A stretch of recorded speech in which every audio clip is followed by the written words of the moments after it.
ಬ್ರಹ್ಮೋವಾಚ ಇಲಾತೀರ್ಥಮಿತಿ ಖ್ಯಾತಂ ಸರ್ವಸಿದ್ಧಿಕರಂ ನೃಣಾಂ ಬ್ರಹ್ಮಹತ್ಯಾದಿ ಪಾಪಾನಾಂ ಪಾವನಂ ಸರ್ವಕಾಮದಂ. ಗೋದಾವರಿಯ ಕ್ಷೇತ್ರದಲ್ಲಿ ಇಲಾತೀರ್ಥ ಎಂಬುದಾಗಿ ಪ್ರಸಿದ್ಧವಾಗಿರತಕ್ಕಂತಹ ಒಂದು ತೀರ್ಥ.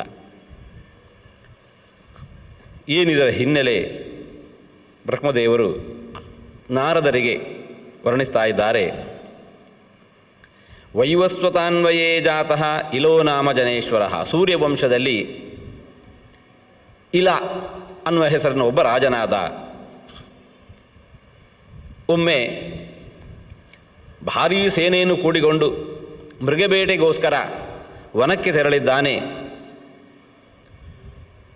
ಅನೇಕ ದುಷ್ಟ ಪ್ರಾಣಿಗಳಿಂದ ಕೂಡಿರತಕ್ಕಂತಹ ವನವದು. ವನಬೇಟೆಯಲ್ಲಿ ಹೆಚ್ಚು ಆಸಕ್ತನಾದ.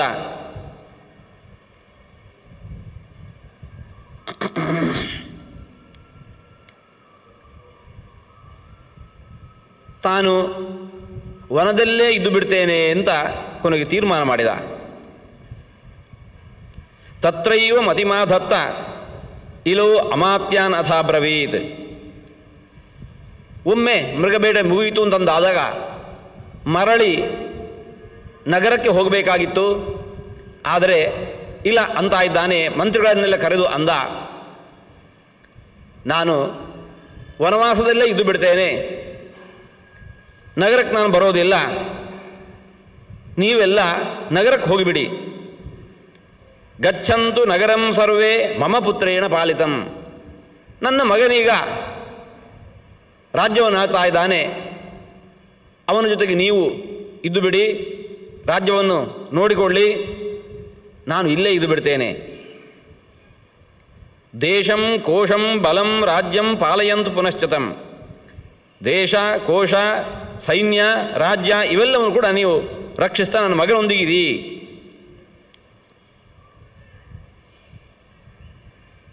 ಜೊತೆಗೆ ಅಗ್ನಿಹೋತ್ರದ ಅಗ್ನಿಯನ್ನು ಇಟ್ಕೊಂಡು ವಸಿಷ್ಠರು ಬಂದಿದ್ದರು, ಅವರಿಗೂ ಅಂತ ಇದ್ದಾನೆ, ಅಗ್ನಿಹೋತ್ರದ ಅಗ್ನಿಯನ್ನು ಹಿಡ್ಕೊಂಡು ನೀವು ರಾಜ್ಯಕ್ಕೆ ಹೊರಟು ಹೋಗಿಬೇಡಿ.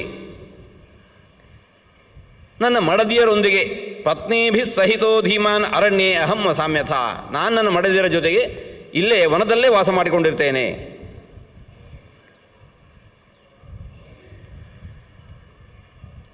ವನಬೇಟೆಗೆ ಹೋಗುವಾಗ ಕುದುರೆಗಳು, ಆನೆಗಳು ಇವು ಇರುತ್ತವೆ.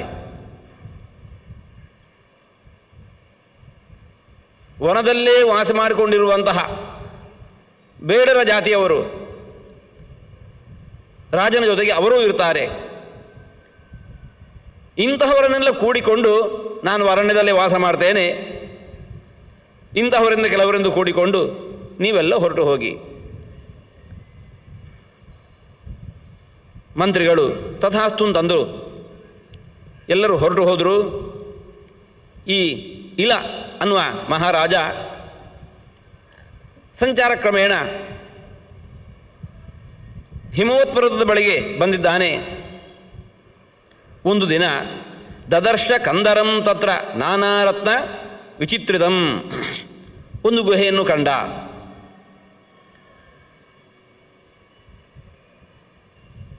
ಅತ್ಯಂತ ವಿಚಿತ್ರವಾಗಿರತಕ್ಕಂತಹ, ನಾನಾ ರತ್ನಗಳಿಂದ ವಿಭೂಷಿತವಾಗಿರತಕ್ಕಂತಹ ಗುಹೆಯದು. ತತ್ರ ಯಕ್ಷೇಶ್ವರ ಕಶ್ಚಿತ್ ಸಮನ್ಯರುತಿ ವಿಶ್ರುತಃ. ಆ ಗುಹೆಯನ್ನು ತನ್ನ ವಾಸಸ್ಥಾನವನ್ನಾಗಿ ಮಾಡಿಕೊಂಡವನು ಒಬ್ಬ ಯಕ್ಷ. ಸಮನ್ಯು ಅಂತ ಅವನ ಹೆಸರು. ಆತನ ಮಡದಿ ಸಮ ಅನ್ನೋಳು ಪತಿವ್ರತೆಯಾಗಿದ್ದಾಳೆ. ಆ ಹಿಮೋತ್ಪರ್ವತದ ಈ ಗುಹೆಯೊಳಗೆ ಆ ಯಕ್ಷ ವಾಸ ಮಾಡಿಕೊಂಡಿದ್ದಾನೆ. ಒಂದು ಮೃಗದ ರೂಪದಲ್ಲಿ, ಜಿಂಕೆಯ ರೂಪದಲ್ಲಿ ವಾಸ ಮಾಡಿಕೊಂಡಿದ್ದಾನೆ. ಸ್ವೇಚ್ಛೆಯಿಂದ ವಿಹರಿಸ್ತಾ ಇದ್ದಾನೆ. ಅವನ ಮಡದಿಯು ಅದೇ ರೂಪದಿಂದ ಅವನ ಜೊತೆಗಿದ್ದುಕೊಂಡು ಸ್ವಚ್ಛಂದವಾಗಿ ವಿಹರಿಸ್ತಾ ಇದ್ದಾರೆ. ಒಂದು ಜಿಂಕೆಯ ರೂಪದಲ್ಲಿ ಇದ್ದರೂ ಕೂಡ ಯಕ್ಷನಿಗೆ ಬುದ್ಧಿ ಬುದ್ಧಿಶಕ್ತಿ ಅವು ಸಮಾನಾಗಿಯೇ ಇತ್ತು. ಈ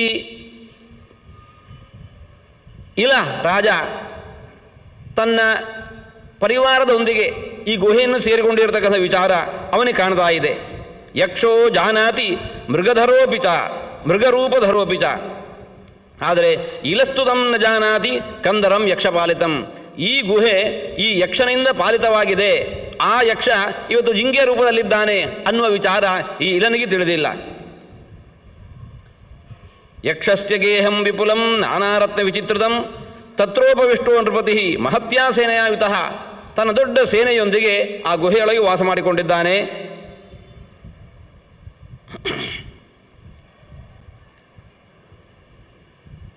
ಯಕ್ಷನಿಗೆ ಇದರಿಂದ ಕೋಪ ಬಂತು. ನನ್ನ ಮನೆಯನ್ನು ಅಧರ್ಮದಿಂದ ಆಕ್ರಮಿಸಿಕೊಂಡು ಇವನು ವಾಸ ಮಾಡಿಕೊಂಡಿದ್ದಾನೆ. ಯಕ್ಷ ಮಡದಿಯ ಬಳಿಗೆ ಅಂದ, ಇಲಂ ಜೇತುಂ ನ ಶಕ್ನೋಮಿ ಯಾಚಿತೋ ನ ದದಾತಿ ಚ. ಯಕ್ಷ ಮಡದಲ್ಲಿ ಅಂತ ಇದ್ದಾನೆ, ಈ ಇಲ ಮಹಾರಾಜನನ್ನು ನಮ್ಮ ಮನೆಯಿಂದ ಹೊರಗೆ ಹಾಕಬೇಕಾಗಿದೆ. ನಮ್ಮನೆಯೊಳಗೆ ಅವನ ಮುಂದೆ ಬೀಡು ಬಟ್ಟಿ ಕೂತಿದ್ದಾನೆ, ಹೇಗೆ ಇವನನ್ನು ಹೊರಗೆ ಹಾಕೋದು? ಯುದ್ಧ ಮಾಡಿ ಅವನನ್ನು ಹೊರಗೆ ಹಾಕೋಣ, ಅವನನ್ನು ಜಯಿಸುವ ಸಾಮರ್ಥ್ಯ ನಮಗಿಲ್ಲ. ಇಲ್ಲ, ಹೀಗಪ್ಪ ಇದು ನಮ್ಮನೆ ಬಿಟ್ಟುಕೊಡು ಅಂತ ಅವನಲ್ಲಿ ಕೇಳಿದರೆ ಕೊಡ್ತಾನೋ, ಅದನ್ನೂ ಕೊಡುವನಲ್ಲ. ನಮ್ಮ ಮನೆಯನ್ನು ಇವತ್ತು ಇವನು ಅಪಹಾರ ಮಾಡಿದ್ದಾನೆ, ಏನು ಮಾಡೋಣ? ಯುಧಿಮತ್ತಂ ಕಥಂ ಹನ್ಯಾಂ ಚೇತಿ ಸ್ಥಿತ್ವಾ ಸ ಯಕ್ಷರಾಟ್ ಆತ್ಮೀಯಾನ್ ಪ್ರೇಷಯಾಮಾಸ ಯಕ್ಷಾನ್ ಶೂರಾನ್ ಧನುರ್ಧರಾನ್. ತನ್ನ ಒಂದು ಇಷ್ಟು ಮಂದಿ ಶೂರರಾಗಿರತಕ್ಕಂತಹ ಯಕ್ಷರನ್ನು ಮಿತ್ರರನ್ನು ಕಳುಹಿಸಿದ. ಅವನಂತ ಇದ್ದಾನೆ, ಯುದ್ಧೇ ಜಿತ್ವಾ ಚ ರಾಜಾನಂ ಇಲಂ ಅದ್ಭುತದಂತಿನಂ ಗೃಹಾದ್ಯಥ ಅನ್ಯತೋ ಯಾತಿ ಮಮ ತತ್ ಕರ್ತುಮರ್ಹತಃ. ಇವನ ಜೊತೆಗೆ ಹೋರಾಡಿ ಅವನ ಜೊತೆಗೆ ಭಾರೀ ಕುದುರೆಗಳು ಭಾರೀ ಆನೆಗಳೆಲ್ಲ ಇದ್ದಾವೆ. ಅಂತಹವನ ಜೊತೆಗೆ ಹೋರಾಡಿ ಅವನನ್ನು ಮನೆಯಿಂದ ಹೊರಗೆ ಹಾಕಬೇಕು. ಅದು ಏನು ಮಾಡ್ತೀರೋ ನಿಮಗೆ ಬಿಟ್ಟದ್ದು, ಅದನ್ನು ಮಾಡಿ. ಯಕ್ಷೇಶ್ವರನ ಈ ಮಾತನ್ನು ಕೇಳಿ ಯಕ್ಷರೆಲ್ಲ ಯುದ್ಧದ ಹುರುಪಿನಿಂದ ಅವನ ಬಳಿಗೆ ಹೋಗಿ ಯುದ್ಧಕ್ಕೆ ಬಂದರು. ಅವರಂತ ಇದ್ದಾರೆ, ನಿರ್ಗಚ್ಚ ಅಸ್ಮಾತ್ ಗುಹಾಲಯಾತ್, ಈ ಗುಹೆಯಿಂದ ನೀನು ಹೊರಗೆ ಹೋಗಬೇಕು.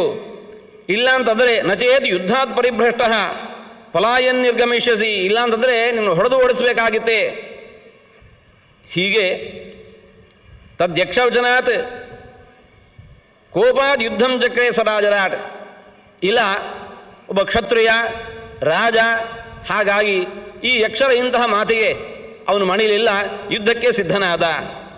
ಅಷ್ಟೇ ಅಲ್ಲ, ಜಿತ್ವಾ ಯಕ್ಷಾನ್ ಬಹುವಿಧಾನ್ ಉವಾಸ ದಶಶರ್ವರೀಹಿ. ಆ ಯಕ್ಷರನ್ನೆಲ್ಲ ಗೆದ್ದು ಅವರನ್ನೆಲ್ಲ ಓಡಿಸಿ ಆ ಗುಹೆಯೊಳಗೆ ಸುಮಾರು 10 ವರ್ಷಗಳ ಕಾಲ ವಾಸ ಮಾಡಿಕೊಂಡಿದ್ದಾನೆ. ಈ ಯಕ್ಷ ಸಮನ್ಯು ಹೆಸರು ಹೇಳತ್ತೆ. ಹೆಸರಿನ ಅರ್ಥ ಕೋಪದಿಂದ ಕೂಡಿದವ ಅಂತ ಹೇಳಿಕೊಂಡು, ಸಹಜವಾಗಿ ಇಲನ ವರ್ತನೆಯಿಂದ ಅವನು ಕೋಪಗೊಂಡಿದ್ದಾನೆ. ಅವನು ಮೃಗನಾಗಿ ಸಂಚರಿಸ್ತಾ ಇದ್ದಾನೆ, ಮನೆಯನ್ನು ಕಳ್ಕೊಂಡಿದ್ದಾನೆ. ಮಡದಿಯಲ್ಲಿ ಅಂದ, ಬಹಳ ಚಿಂತಿತನಾಗಿದ್ದಾನೆ. ಬಲವಂತಂ ದುರಾಧರ್ಷಂ ಶ್ರಿಯಾ ಶೌರ್ಯೇಣ ಗರ್ವಿತಂ ಮದಾಂಧಂ ಮೃಗಯಾಸಕ್ತಂ ಕಥಂ ಜೇಷ್ಯೇ ನೃಪಂ ಪ್ರಿಯೇ. ಈ ಇಲ ನಮ್ಮ ಮನೆಯನ್ನು ಆಕ್ರಮಿಸಿಕೊಂಡು ಕುಳಿತುಕೊಂಡಿದ್ದಾನೆ, ಭಾರೀ ಬಲಿಷ್ಠ ಇದ್ದಾನೆ. ಅವನ ಮೇಲೆ ಪರಾಕ್ರಮ ತೋರಿಸೋದು ಸಾಧ್ಯ ಇಲ್ಲ. ಒಳ್ಳೆಯ ಶೌರ್ಯ ಇದೆ, ದೃಪ್ತನಾಗಿದ್ದಾನೆ, ಮೃಗಬೇಟೆಯಲ್ಲಿ ಆಸಕ್ತನಾಗಿದ್ದಾನೆ. ಹೇಗೆ ಇವನನ್ನು ಗೆಲ್ಲೋದು? ಯಕ್ಷಿಣಿ ಅಂದಳು, ವದಕಾಂತ ಉಪಾಯೋಸ್ತಿ ತಸ್ಯ ಗರ್ವಸ್ಯ ನಾಶನೆ ಉಪಾಯೋ ಯದಿ ಮದ್ವಾಕ್ಯಾತ್ ಕರಿಷ್ಯಾಮಿ ವದಸ್ವಮೇ. ಸರಿ, ಹೌದು, ಬಲದಿಂದ ಅವನನ್ನು ಓಡಿಸೋದು ಸಾಧ್ಯ ಇಲ್ಲ, ಏನಾದರೂ ಉಪಾಯ ಇದ್ದರೆ ಹೇಳು, ಅದರಂತೆ ನಡೆಯೋಣ. ಯಕ್ಷ ಅಂದ, ಮಡದಿಯಲ್ಲಿ ಅಂತ ಇದ್ದಾನೆ, ಅಸ್ತ್ಯುಪಾಯ ವರಾರೋಹೇ, ಅವನನ್ನು ಹೊರಗೆ ಹಾಕುವುದಕ್ಕೆ ಒಂದು ಉಪಾಯ ಇದೆ. ಏನದು? ಅಷ್ಟೇ ಅಲ್ಲ, ಅವನ ಗರ್ವವನ್ನು ಕೂಡ ನಾವು ನಾಶ ಮಾಡಬಹುದು, ಮುರಿಯಬಹುದು. ವರೇಣ ಕೇನ ನೃಪತೆ ಅಸ್ಯ ಗರ್ವೋ ವಿಪೋಹತಿ ತತ್ಕುರುಷ್ವ ಮಹಾಭಾಗೆ ಮಮ ಪ್ರಿಯಕರಂ ಶುಭಂ.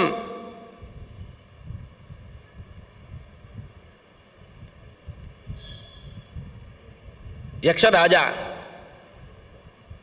ಜಿಂಕೆಯ ರೂಪದಲ್ಲಿ ಇರತಕ್ಕಂಥದ್ದನ್ನ ಮಡದಿಯಲ್ಲಿ ಅಂತ ಇದ್ದಾನೆ, ನೀನು ಆ ಗುಹೆಯೊಳಗೆ ಹೋಗಬೇಕು, ನಿನ್ನನ್ನು ನೀನು ಜಿಂಕೆಯ ರೂಪದಲ್ಲಿ ಅವನಿಗೆ ತೋರ್ಪಡಿಸಬೇಕು. ನಿನ್ನ ಈ ಮೈಮಾಟಕ್ಕೆ ಆಕರ್ಷಿತನಾಗಿ ಗುಹೆಯಿಂದ ಹೊರಬರ್ತಾನೆ.